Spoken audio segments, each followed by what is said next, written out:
Hey, what's going on, guys? My name is Zach7365, and you can just call me Zach. I'm coming back at you with another video about Speedroids.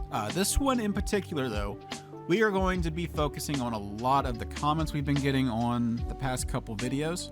A lot of people want to see combos. They want to see combo lines. They want to see test hands. They want to see proper side deck and how I build the side deck, how to play through interruptions and identifying the weaknesses of the deck, and also some budget alternatives to cards like Baron, Small World, Crossout, and all those other explosive cards that really just help the deck compete. Judging by the list that I have in front of me of what I want to complete within this video or these sets of videos, it's definitely going to be probably cut in half. So if you don't want to miss the part that you're looking for, go ahead and like, comment, and subscribe. Ding that little notification bell, that way you know whenever the next video is up. It should be up within a day or two after this one's uploaded. And also, I want to give a big shout out to my cousin's girlfriend, Gracie, for designing the intro for me. She did a fantastic job, so shout outs to her. I appreciate her so much for even taking the time to do that for me. So let me know down below if you liked the intro. I thought it was really nice of her to do that, and good inclusion for the videos. But anyway, let's go ahead and get into the first part. We're going to do combos. This will be 1-card combos starting out, and then we'll gradually progress to 2-card combos or anything of that nature. So let's go.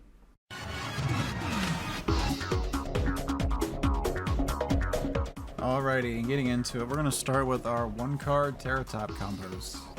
1-card Terratop might seem weird, but we do have several ways. We have cards like Win the Wind Channeler, we have Small World, we have Ultra Hound, we have Speedroid Scratch, we have Speedroid Wheel, and we have Speed Recovery. Speed Recovery in the case of these two. So if you roll a 4 or higher, you can always use Speedroid Wheel to search out the Terratop and then use the Speed Recovery to special it. That is an option. Is it practical? Not really, because burning the Speed Recovery for that's kind of iffy. But we'll start with the 1-card Terratop line because it does come up. So we special the Terratop effect. We will add a copy of Terratop to hand. We will special attack, use its effect, tribute itself, and we will special summon the dice from the deck. Dice will make this a level 2, and we'll synchro for 3. And then we'll use Cork Blaster's effect to bring back 2 materials. And then we'll use the effect of dice here to make this a 6, and then we can synchro for a couple different cards. We can go for Fast Dragon, or we can go for Wind Pegasus. So, Clear Wing Fast Dragon, if you're not playing the Baron, and you're playing something like Crystal Clear, you would make this, synchro them off, go into Crystal Clear. But if you're playing Baron, the best one that I've found so far was this. Was making the Wind Pegasus and the Cork Blaster to get into your Baron. So this provides a bounce back, so you can banish this from your graveyard, bounce something back whenever they add another one of your cards on the field. So that can come up, and also putting the Baron in defense just to play around the Lightning Storm. Making Clear Wing here is not bad though, because once you synchro it off, it'll go back to the face-up extra deck, and then you can still banish it off of the Rubber Band Shooter. So if you need a 7, you can banish a 7. You can banish the Clear Wing off of that. So it still has another utility. This line can get you any level 10 synchro that you want to do. Baron being the best, Satellite or Stardust Warrior not being a terrible option, and the Crystal Clear not being a terrible option either. But yeah, that is your basic Terratop combo without using the normal summon.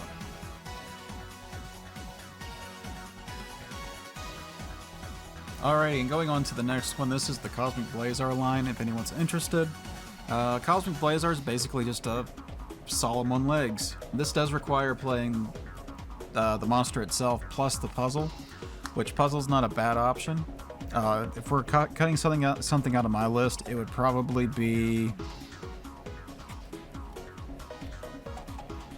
either the Juju, the Pegasus, or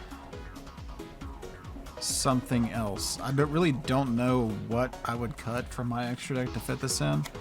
Maybe the other copy of the Rubber Band Shooter, but I just like the utility of having 2. So we're going to go over this. We're going to show the line, and if you like this type of playstyle, go for it. Alright, but starting off, you special summon the Terratop effect, add a copy of Marble Machine. Normal summon the Marble Machine, add a copy of Takatomborg to your hand. Special summon the Takatomborg effect, bring out the Duke, and then you'll link these two off for the Rubber Band Shooter.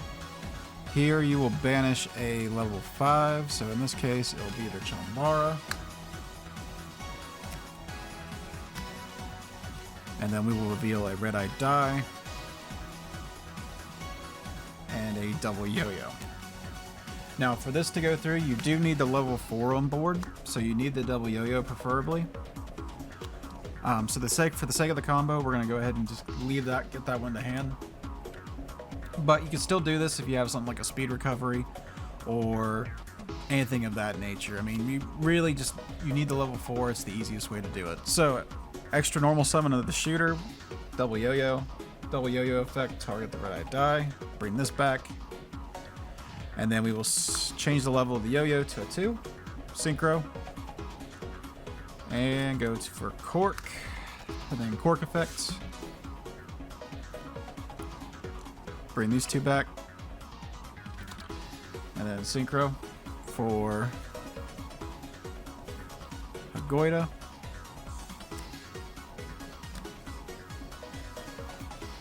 and then use the Duke Engrave, summon this back, and then synchro these off for a 4, which will be the puzzle, and then a 5, 4, and a level 3 tuner that are all synchros for the Cosmic Blazar Dragon.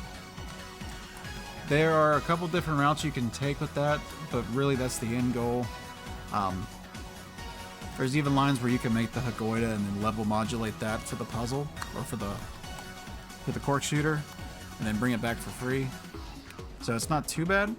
But yeah, that is the line of play. If you are interested, personally, I don't think you really need to do this line of play, but it is there, and it's good to show off things that the deck can do.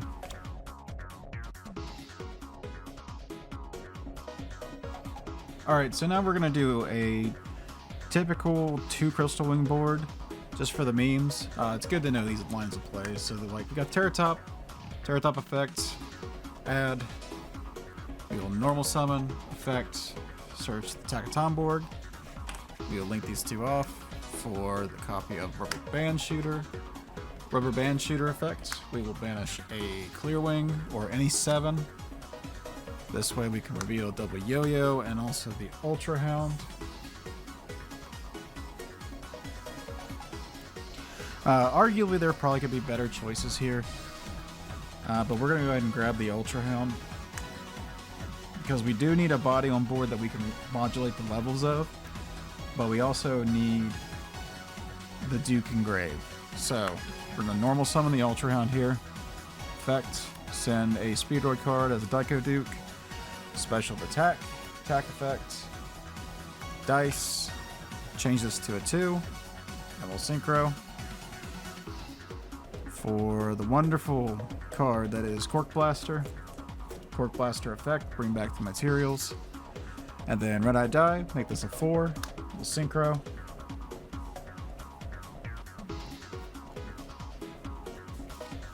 for Hagoida, and then we'll synchro these two into Crystal Wing, and then we will use the Duke effect to bring this back, special summon the Hagoida out, and then we will synchro summon again for Crystal Wing number 2.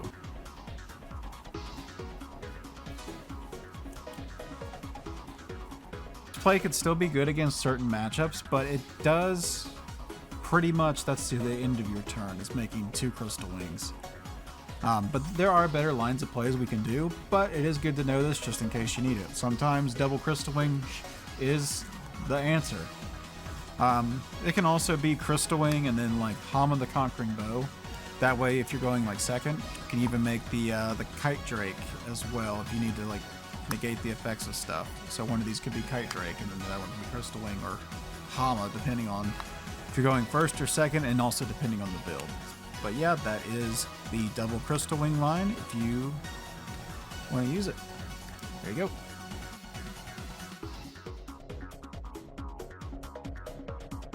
Alrighty, getting into a 1-card Marble Machine combo. So for this one, it's going to be pretty much Terratop Turbo. So let's get into it. So you normal summon the Marble Machine effect. We'll add a card Turbo effect in hand to special. And then we will link these two off for the shooter. And then we will use the effect of shooter, banishing a 7 for cost to reveal a double yo-yo at Terratop. Right here, it doesn't matter what you get. You're getting Terratop access, so for the sake of the combo, we'll grab Terratop, but it really doesn't matter, like I said. Extra normal summon, we'll normal summon Terratop effect, add attack, special attack effect, bring out dice, change this into a 2. Synchro these off for a level 3. And to the most wonderful synchro that we got, Cork Blaster effect, bring back the materials, and then this into a 6 in my case for the Pegasus, and then these two into the Baron de Fleur. This does leave you with 4 cards in hand, but it's very lackluster. It gives you 2 interruptions essentially with this and the Baron, because they're going to be able to run over the Marble Machine no problem, so you're going to get that free bounce. Baron is honestly really good because during the standby phase, if it's still on the board, we can bring back Terratop, grab whatever we need, and we have basically a loaded graveyard at this point. So yeah. On to the last combo that I had to show you guys.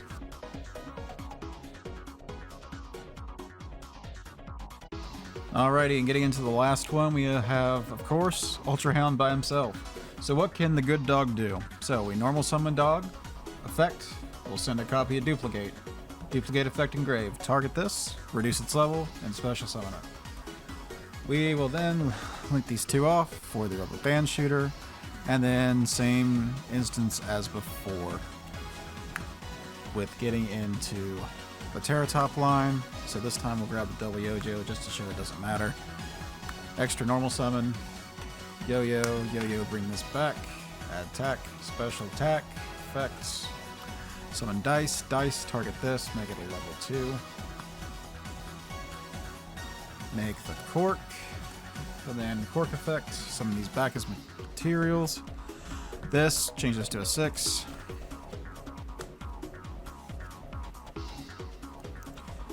Into the Wind Pegasus, and then synchro these two into a Baron.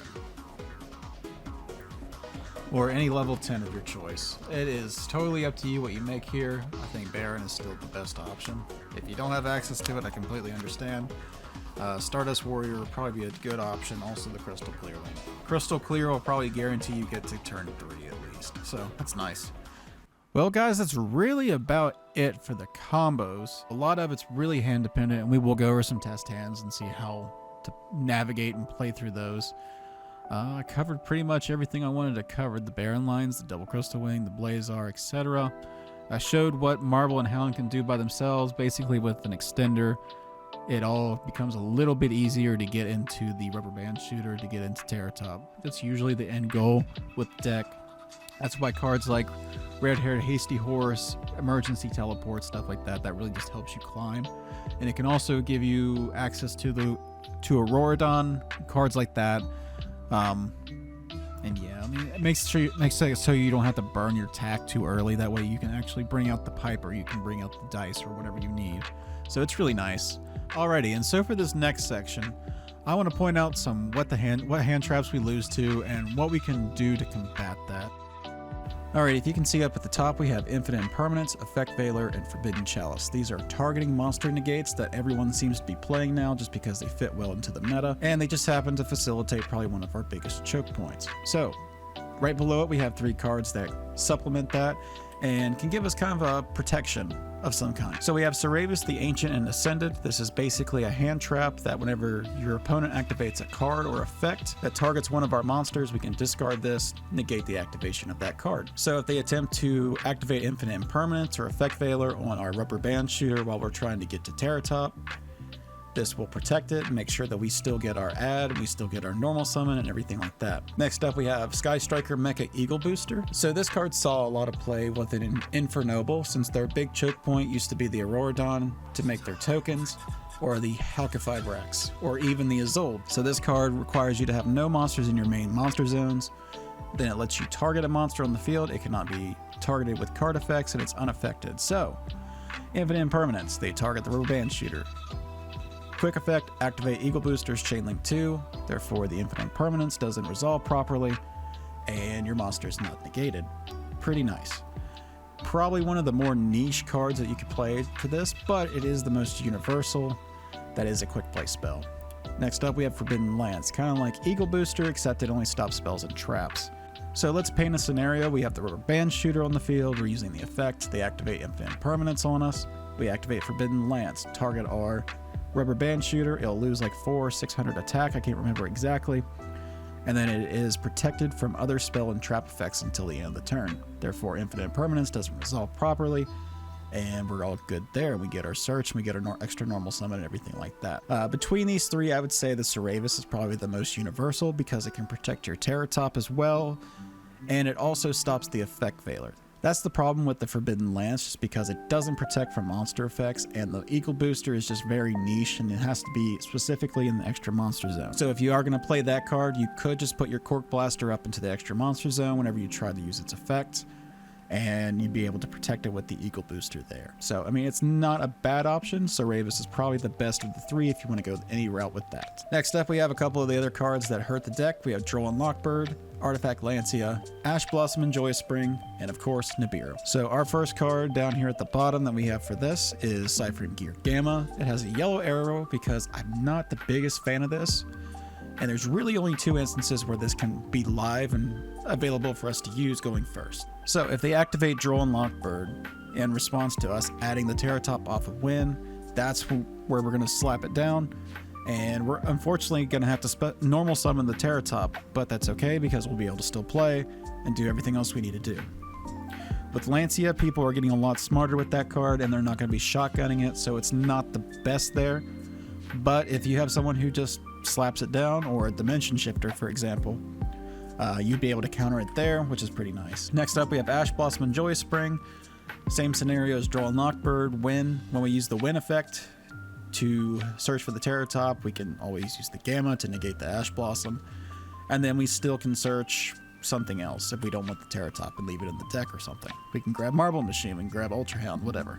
Overall, I don't think Gamma's the best pick, especially to main it, but putting in the sideboard whenever you know you're going to be forced to go second, it could be a really good option just because it is a negate and destroy effect. So keep that in mind. Next up, we have Called by the Grave. Called by the Grave is a Saki one-of. It should be at 3 or 0 because it just feels so bad whenever they have the Called by. Called by basically lets you target a monster in your opponent's graveyard, banish it, and no monsters with that name can activate their effects until the end of the next turn.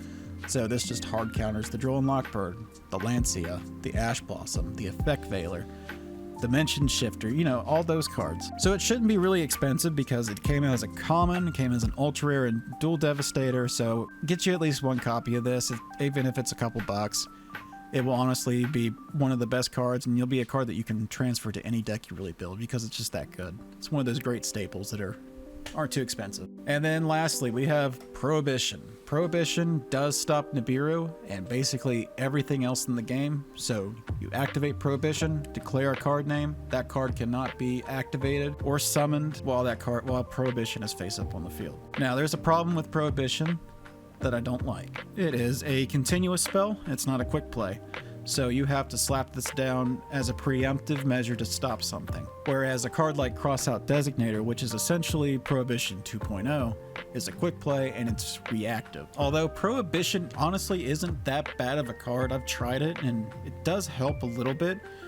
But best case scenario, you have 3 of these in your deck, you're seeing about 33 to 34% chance of opening it up going first. Playing this card or drawing into it as the 6th card going second really just does nothing for you. It's hit or miss. If you want to put this in your side deck, I could see why, especially after you know what they're playing. You can call Moye if you're playing in Sword Soul. You can call Sky Striker Mobilize Engage or Ray or something. against Sky Strikers. You can call Golden Lord off of if you're playing Eldritch. You know, just if you already know the matchup, it could be a really good card, but I don't see the worth of it in the main deck. It could be a good side deck card just because it does stop basically everything. Alrighty, with all that being said, I hope that kind of gave you some insight. These are relatively cheap cards you could play over some of the other expensive stuff that's in the game.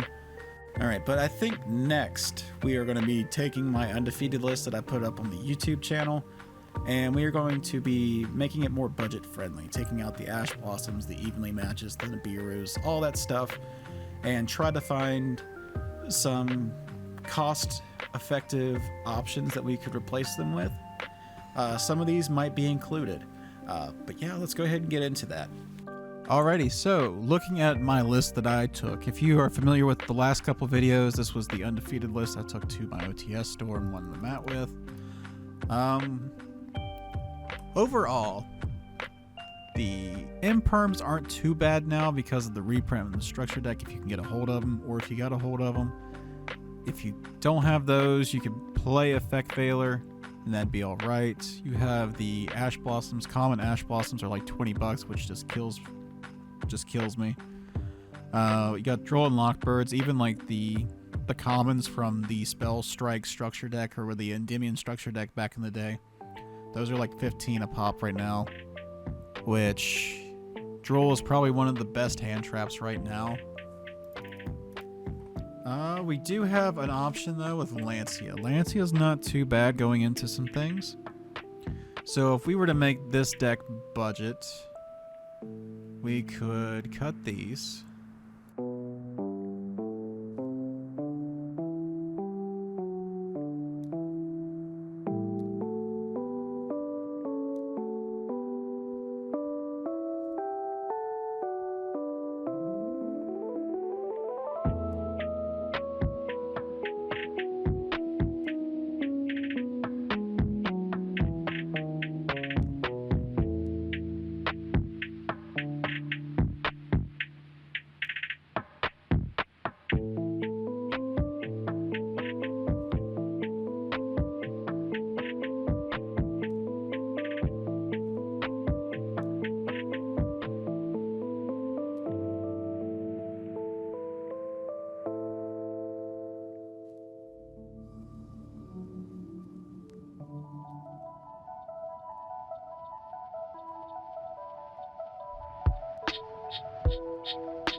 Taking a look at the deck now, I feel like this would be very budget friendly. I'm kind of iffy on the Ghost Mourners. They seem good in practice, but I've never pushed myself to actually use them in the deck. But they are effectively your additional copies of Effect Veiler. If you have infinite impermanence, please drop the Ghost Mourners and the Ghost Ogre for those, because they would just serve you a lot better. And now looking at everything else, the rest of the deck is honestly really cheap. The Crystal Clearwing, like the regular Ultra Rare, and even the Ghost Rare are tanking. It's just a really hard boss monster to make. If you're going to make this, you're going to make the Clearwing Fast Dragon, and then have like the Cork Shooter, or the Cork Blaster, to go into this, which isn't too bad. It's definitely doable. You can possibly cut one of these for the Rider, if you want to go the Rider route, which the Rider is honestly crazy. If I had room in my actual build, I'd play it. You also have access to Stardust Warrior, which is honestly a really good level 10. If you don't have another level 10 to go into, that's easy. But then again, this does have the same summoning requirements as this, essentially, because the only Clearwing monsters are synchros. So, I mean, it's basically the same summoning condition. So whatever you need, if you want a baby Blazar dragon, go for the Stardust Warrior, and then he will float you into this, which will technically be a synchro summon, so you'll get the draw, which is nice. But then Crystal Clearwing, if he's outed, then you get to search the deck for a win monster, so that's pretty good too. And then having access to like Kite Drake and the Rider being able to shuffle back like your rubber band shooter, your one cork blaster, or any of your essential pieces, or any wind monsters really. I mean, it's really nice. That's what I would change. Extra deck, overall, I think Gamma just got a reprint, so I mean, Gamma should be an affordable hand trap if you don't have them already. Not terrible. It would give you an additional monster negate and destruction on your opponent's turn if you know that you're going second. Like if you win game 1, for example, you take out the chalice and take out one of the wheels. Boom, there you go. 4 spots for the Gamma package. Not terrible. If you're going first, take out one of the duplicates, 2 of the chalice, put in these. You can take out the other chalice, put in the Imperial Order. This card, basically you tribute a synchro monster you control, and it just stops your opponent from playing the game for a turn. And then you just kill them next turn, because the OTK potential with this deck is just absolutely crazy. There is a level 8 that I used to use all the time, which was Hama the Conquering Bow. He is an absolute OTK machine. So basically, if you make him the same way you would make a Crystal Wing, he can attack twice, and then Card Turbo will bump him up to 36, and then if he inflicts battle damage, he reduces everything on the field by 1,000 attack that your opponent controls. 1,000 attack and defense. So, I mean, he takes care of big monsters, he can attack twice. I mean, honestly, if you have room for it, and you want to make room for it, it's not a bad inclusion at all. But yeah, that's what I would do if I didn't have the Baron. This would probably be a similar route that I would take. If you have to play the Auroradon, I feel like, because it's just so good.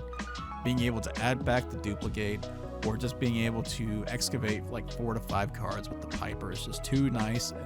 And I mean, you need it. You don't really need it, but like, you know, like it's nice. It's really nice, especially the Auroradon being able to tribute itself, pop a card on the field that's being a problem for you on your turn. And then you would have Baron pop, but you would have the Kite Drake negating everything in its face up. You make the Rider, you pop a bunch of cards, Auroradon, pop a card, and then you just swing for game, and it's just crazy. But yeah, definitely, if you want to copy this list, I would definitely cut these. If you have the Imperms, if you don't have the Imperms, then those might be your best option. I don't know if I would main the Lancias, just because I don't know if I would main the Gamma either. Gamma's kind of going first. The only time that would be really good is if you're using Win, or if you're using a card like Wheel, or Small World, or Scratch. You could even play Scratch too, yeah. So I mean, you could actually cut one of these for a copy of Scratch if you need like an extra.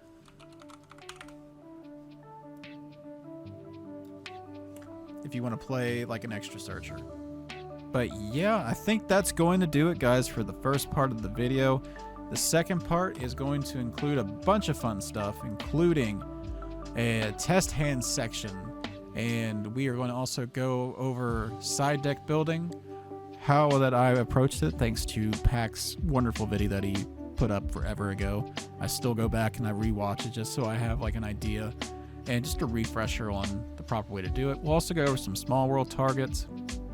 We already went over the budget alternatives that I wanted to, but we'll go over like small world targets on the new build that I'm working on. Side deck building, like I said, and then we'll go over a bunch of matchups. Pure Tri-Brigade, Lyralust Tri-Brigade, Drytron, Shadal's, Sword Soul, Phantom Knights. And what we're going to be doing with those is we're going to load up the profiles on the on EDO Pro. We're going to shuffle it up a good time, and we're going to see how many hand traps they have in their hand. We're going to be playing against them going first in one instance, in one test hand, and then the other test hand will be going against the second in their established board that they can make with that hand. So it should be pretty good, and it should be a good test hand, because a lot of people, they just play it out. I mean, you can sit here and play solitaire all you want, but I mean, it's not really going to teach you much about the deck besides like the mechanics behind it. But yeah, anyway, guys, if that's all I've got for you. If you enjoyed the video, I know it's a little bit longer than normal, but if you enjoyed it, please leave me a like, comment, subscribe, ring the bell. Next video will be up in about a day or two after this one's released. Until next time, take it easy, guys. Thank you so much.